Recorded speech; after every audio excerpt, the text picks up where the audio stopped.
Yay! Friday's finally here. Kelly Stewart at Kelly in Vegas on Twitter with CT Bets at CTBet16 on, I guess, X, whichever. I still type in twitter.com. I think it's out of habit, CT. I don't know about you. I definitely don't go x.com. I feel like I'm going to like a porn site or something. That being said, we normally would start the show off with some Survivor talk, but thanks to the Detroit Lions, we're not going to do that. And I asked CT, I go, you want to talk some NFL? And he's like, I only bet one game this week. And I said, pretty much the same. After last week, it is what it is. So I'm going to try to get through this, even though it is Friday. I'm still a little disgruntled about a couple of teams. We'll call them second half performances, or maybe Zay Flowers, supposed to slide there. Learn from Patrick Mahomes, right? What are we supposed to do? Make a football move. That is not what he did. Fantasy owners rejoice. Chargers +3 pushes, or +3.5 losers like myself. Not very happy. CT, just one thing I wanted to say about Survivor. We didn't really get mad, I guess. John Murray and I kind of talked about this too. Like, I was mad, but like last year when the Packers went out in London, like you were like pretty pissed at me, and I was very pissed at the Packers, obviously, because they were up 14-3.5. But this year it wasn't really like that. It was just like, it is what it is. It was really weird because I was really angry inside, and I think I just felt like I was going to get killed the rest of the day after that game. That I was just like, okay, is what it is. I could already see it coming right now. We got lucky. We both had the over in the Cowboys game. The next game, we both said to each other that the Cowboys were probably going to shred the Commanders, and we both didn't take it. So, and then I was like, you know what? We're probably going to get killed tonight with the Sea Chickens, and we did. And I just kind of sat there and took it. It was a really, really strange day. Didn't really get upset. It sucks when you think about it now. Was there like 65, 70 people left? I mean, we did our job, kind of like John Murray told you and me. He said, we had 8.5 point favorite, -420 on the money line on Thanksgiving Day. There's not much more you could do there, Cal. We did our job, and we did not live to see another day. It is what it is. We did not survive. Yeah, I don't know how else to explain it. I mean, everybody's like, oh, Kelly. I did post a funny video in the first quarter when the Packers scored that first touchdown. I think there were some expletives that flew, and then everybody started watching the game outside. Also, we're in Florida. It was beautiful. It's not like it was like freezing cold and they subjected themselves to get away from me. But I did laugh when I looked around. I'm like, okay, I'm watching the game by myself already. But after that, I just was like, I was like numb. I didn't get drunk. I barely even ate any food. I was just like, this sucks. This sucks so bad. And would it have sucked any less if I threw $3,000 on the Packers money line? No, it still would have sucked just as bad. So everybody's like, oh, well, that's why you hedge. Well, let's be honest. I was in for $500 with you and $500 for John Murray. So it was a fun ride. It is what it is. We will try again next year. But I did find it rather interesting that was not the I expected to look at my phone and see just outbursts all around, including from myself, and just didn't really happen. So onward, we've got college football championships this weekend. I asked if you wanted to talk CFP, and you said not really. And that's probably because it's been overblown. And that's all everybody's talked about all weekend, about who deserves to get in, whether it's a 13-0 FSU team or if it's a one-loss Oregon team. I don't know. Michigan's getting in, and that's about all we know. And if somehow Alabama, which is the first game we're going to talk about, upsets Georgia, does Georgia get snubbed? Alabama and Georgia get in? I think that's probably more likely because it's the SEC and they're going to draw the numbers. But let's talk about Alabama +6 first, Chris. Yeah, you and I are both on Bama here, and I think it's one of those games. I always like to say that, Nick Saban talks about this all the time, Kelly, and I think he makes a really good point. It's really, really hard to get these 18 to 22-year-olds to get up for games. You play 12 regular season games in a year, and he says that if you get them to get up and really get it going for 2 to 3 a year, then you did a really good job at your job. And I think this is one of them this weekend here, that Nick Saban will have these kids ready to play. We saw this Bama team absolutely play great football in the month of November. And I know you're going to say, CT, all right, well, what about last weekend? Well, that's the Iron Bowl there. And that's always a really tough game. That's Auburn's Super Bowl, especially after they lost to New Mexico State. So I give Bama a free pass there. So I really think that Saban's going to be ready to go here. I think this number is a little too high. I'm not saying that Bama's going to win this game on the field here, but they have enough talent to do it. And Georgia has proven to us that they are very beatable. Mizzou gave them a run for their money a few weeks ago. The Auburn Tigers had them up against the ropes at the beginning of the year.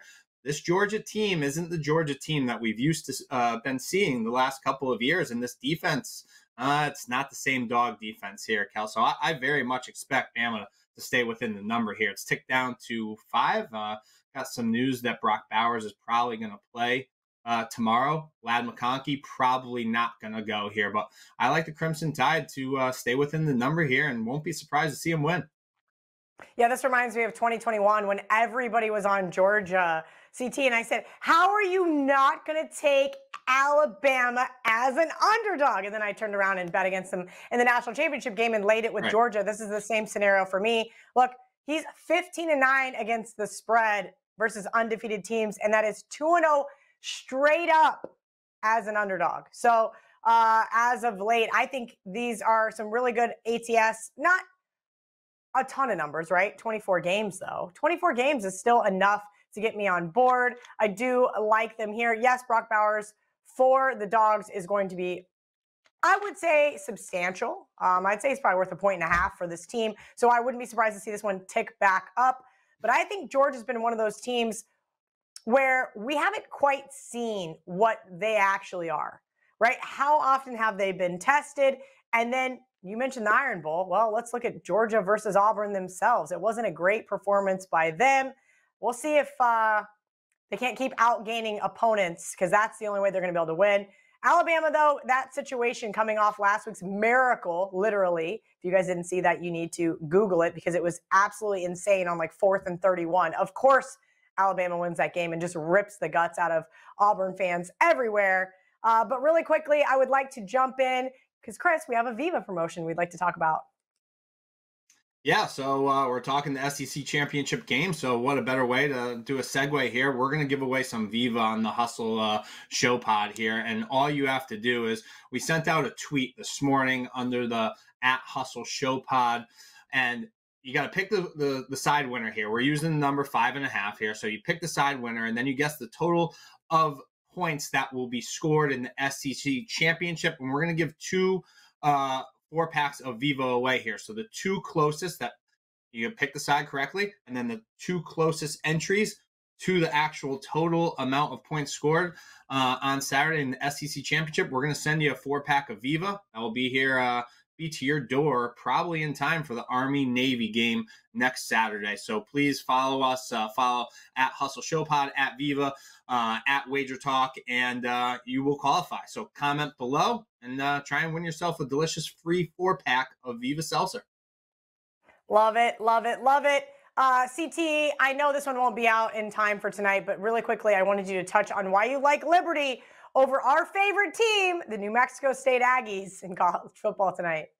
Yeah, I really like the Flames tonight, and they're both teams are really well coached. But I think Jamie Chadwell, everybody kind of was up in arms that he left Coastal Carolina. He came to this Flames team, inherited a ton of talent. And Kel, you and I both love Jerry Kill. Well, he probably deserves Coach of the Year, what he's done. They've won 8 straight. You know, they get off to a really sluggish start. They lose to UMass in their first game. They look terrible. You and I have them in the college football pool, and we were like, what did we do here getting the Aggies? But again, like, Kill's done a great job with this team, but it's their 3rd road game in 4 weeks, and that includes, like we talked about, a huge win over Auburn, really emotional game against Jackson State, which came down right to the end here. They've been just getting by, right? That's what this Aggies team has been doing. The Flames are the real deal. A really good trigger man in Caton Salter. He's thrown for a ton of yards here this year, 40 TDs. Listen, Liberty's only one of 4 FBS teams to outgame every team they played this year. I like the Flames to get it done. I played on -10. It's kind of came back down towards 10 right now. It was 11.5 earlier in the week here. But I made a great bet. Still think I made a great bet here. So Conference USA Championship, I'm on the Liberty Flames -10. Well, I hope if they don't cover, they lose outright, at least for us in our college football win pool. One of my buddy, Jeff, I'm not a big chalk eating weasel very often. Of course, I'll lay it here and there, but he used to always say that if they don't win, I hope they lose outright. So that is what I feel like in regards to this team, but I will be cheering for you because 9 wins from this New Mexico State team, plus they still get a bowl game. We could get 10 wins out of one of the teams we drafted last. What's not to love about that? All right, so we talked about Alabama, which is one of your favorite picks this weekend that I agree with. Now we're going to talk about one of my favorite picks this weekend that you agree with, Oklahoma State. I've even seen 16s on this. I took 14.5, and we know what we're getting from Mike Gundy. We spoke about Nick Saban as an underdog, 22-8 against the spread in his last 30 games as an underdog. That is Mike Gundy, and that's because this team gets up for big games, right? I enjoyed this team so much in their last game versus Oklahoma. Just absolutely came to play. And that's what I love to see from these dogs that I'm betting. I just want to see them with the chance to win outright. Obviously, getting the cash on the outright winner is a little bit harder sometimes. But I do think that Texas is wanting to get into the college football playoff. Are they going to get in? I don't think so. A lot of people think the Longhorns are just going to roll here because the Cowboys have a good rushing defense. Can they contain Ollie Gordon? I think they might be able to, but the guy's an absolute utter stud. I think a lot of people are expecting Texas to just absolutely throttle this team with the healthy Quinn Ewers. I understand that. I just don't see this game breaking down the same way. It's not a play against Texas either. I know a lot of people think, oh, Kelly loves to play against Texas. Well, that's not actually the case. I just think that at times Texas can be very overvalued. 14.5 was enough for me to take them. Like I said, I've even seen 16s on the Wager Talk odd screen pop up today. But I do think we will see a Texas team off a big win over Texas Tech, cruising right into Arlington, feeling a little fat and sassy. Alan Bowman, let's see what you got here, buddy, because he may be having to dink and dunk it down the field. Eat up some of that clock with the running game and keep this one a lot closer than bookmakers expect. CT, why do you like the Cowboys? I'm with you here, and there's no argument for me that Texas is the far superior team. But yeah, it's a sleepy 11 a.m. kick here in Texas. A lot of people forget that. And it's 12 Eastern, 11 a.m. Texas, and it usually doesn't favor the favorite. And I'm betting on Gundy and the Cowboys to be able to come up with a good game plan for Texas.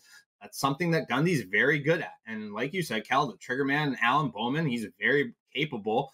He doesn't get sacked too much. And running back Ollie Gordon is just an absolute dude who's capable of ripping off a huge run at any time. And these Big 12 championship games, like you know, Cal, they're usually back and forth, pretty close games. You and I have both been to a few of them in person. They're great games to go to in Jerry's World, and Texas Triggerman Quinn Ewers really hasn't been quite as lethal since missing the back-to-back games a few weeks ago. Gundy's going to have a good game plan here. I don't see the Pokes getting blown out, so I played on the Cowboys here, plus 15. I think they keep it close here and very respectable. All right, and last but not least, I wanted to get your opinion on this. We've seen this one all over the board.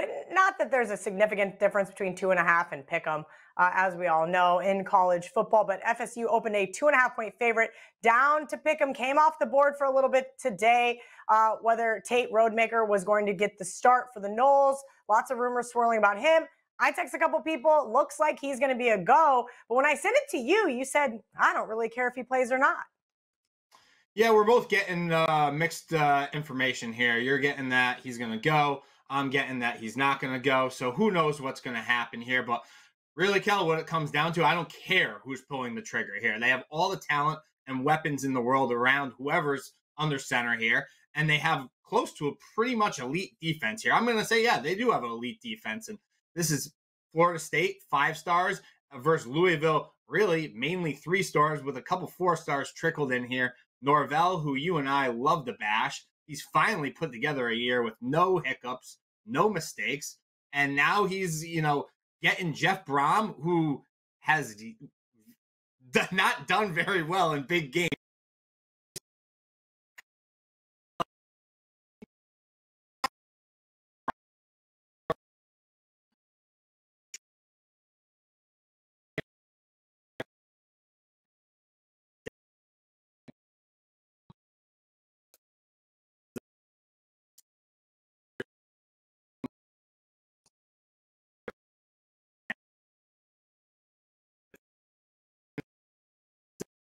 and win in a nice fashion here to get in, and I think they will. Yeah, they do need a win to get in here, and that's what really Louisville needed last week was a win, and I bet against them. I also bet against Florida State. Very fortunate for them to get that win. Well, let me rephrase that. Very fortunate for them to get the cover over Florida. There was definitely a point in time where I knew Florida was going to lose that game, but to cover the touchdown basically was a little.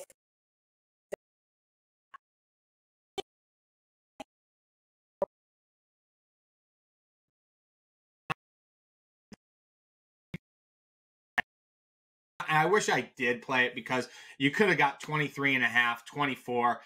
And then you're going to say, Chris, you didn't bet the Hawkeyes when it was that high. I was like, I thought I might be able to get higher. So I was wrong on that. Right. This is the largest spread of any game in Big Ten championship history. I think you look at this, Cal. Michigan wants to get in and out with no injuries, get into the college football playoff. What the heck does Iowa have to lose? They're already playing with a ton of backups. It's really remarkable what this team has done with all the injuries and bullshit it's been through. Yeah, I get it. It's going to take the absolute nuts and a perfect game and some turnovers mixed in for Iowa to win. And I'm not going to sit here and tell you that they have a chance to win. I don't think they do. But they have won 2 of the last 3 games they played since I think 2016 when they were 20 plus point puppies. So I think they're going to put it all out on the table here. Anything goes, trick plays, fake punts, you name it. They're going to justify their presence here in the Big Ten championship game. We know Kirk Ferentz teams don't quit, so it would either be points or nothing for me. And I heard that Jesus Christ, not McNamara. Who the heck is how can I not think of the trigger man for Michigan? Sorry, JJ McCarthy. JJ McCarthy. I was trying to figure out who you were talking about. Heard he's pretty banged up, Kellen. If this wasn't a championship game, he might not be playing. So expect Michigan to run the ball, and Iowa probably will have a decent game plan put together, and that's a lot of points. It would be points or nothing for me. Yeah, maybe that's why it's down to 21.5 currently on the Wager Talk odds screen. I do have to ask, since you brought this game up, I don't have a big opinion here. Total is even hitting 34.5 on the Wager Talk odds screen because, of course, everybody wants to bet another Iowa under, but 21.5 and 35 don't really coincide. That means, what are we talking? 24-10 final? Well, then that makes Iowa cover, but still to go underneath the total. It doesn't really go here. So you have an opinion in regards to this total? Because I know our good friend Joe Ranieri likes the over. Yeah, he likes the over, and I don't disagree really. I mean, Iowa has put up, I think, 10 plus points in their last 4 or 5 games. So I think it's very possible that Iowa could rip off a huge run. They have great running backs. We've seen them block field goals. They've blocked punts, returned those for touchdowns. Nothing's off the table with this Iowa team. It would be over or nothing for me here, Cal. I think they could definitely score 10 to 13 points in this game, and we know Michigan's very capable of ripping off a ton of points. All right, he is CT Bets at CT Bets 16. Real quick, let's put that Viva graphic back up. One more Viva read. I haven't done this before. It's been a while. 2 of you can win a 4-pack of Viva Seltzer. Not just one. Pick the side of the winner of the SEC Championship, either Georgia -5.5 or Bama +5.5, and guess the total amount of points scored. The 2 of you that pick the right side and closest to the total points will win. Must follow Hustle Show Pod, Viva Seltzer, and probably at least at CT Bets 16 if you actually want to win this. CT, I hope you have a wonderful weekend, and I hope, well, at least I get a bounce back. I know that your weekend wasn't as bad as mine, but boy, did it feel like I could not win a football game outside of the 3 winners on my birthday. Boy, oh boy. Cal, one last thing before I let you go. I do a radio show, or before you let me go, I do a radio show here in Boston with our good friend Dan Lifshatz on Saturday, and a very nice girl named Kendra Middleton, who's very young and beautiful. And we're in a group text message, and this morning I'm giving them the games that I want to talk tomorrow morning, and she says, "Oh, wow, look at CT. He's going to be giving out that booty." And I was like, booty? I was like, yeah, I like me some booty. And she's like, no, CT. She's like, I'm talking money. And I'm like, oh, okay. The new language. What is she, a pirate? I was like, this lingo, I'm not understanding it. I don't get it. I think she's about 26 years old. Every single time we're on air together, she says something that Dan and I have never heard before. So I think you and I are just getting very old, and we are getting out of the cool kid lingo here. So I wanted to point that out. I didn't know if you had heard that slang before. Booty means money, apparently. That's what I said. The last time I've heard that was like in a pirate reference. Also, I just had to laugh because on Bet on It this week, I had just got done doing the Better Show, and I literally, at the exact same time as Joe Ranieri and we said, X team is ass. Because that's how these kids talk. I don't understand it. And we just cracked up because that you pick up on these things and it does make you feel very incredibly old. So not only do I feel old, I also feel broke after last weekend. Those two things also can coincide. He is CT Bets. I am Kelly Stewart. We'll see you guys next week.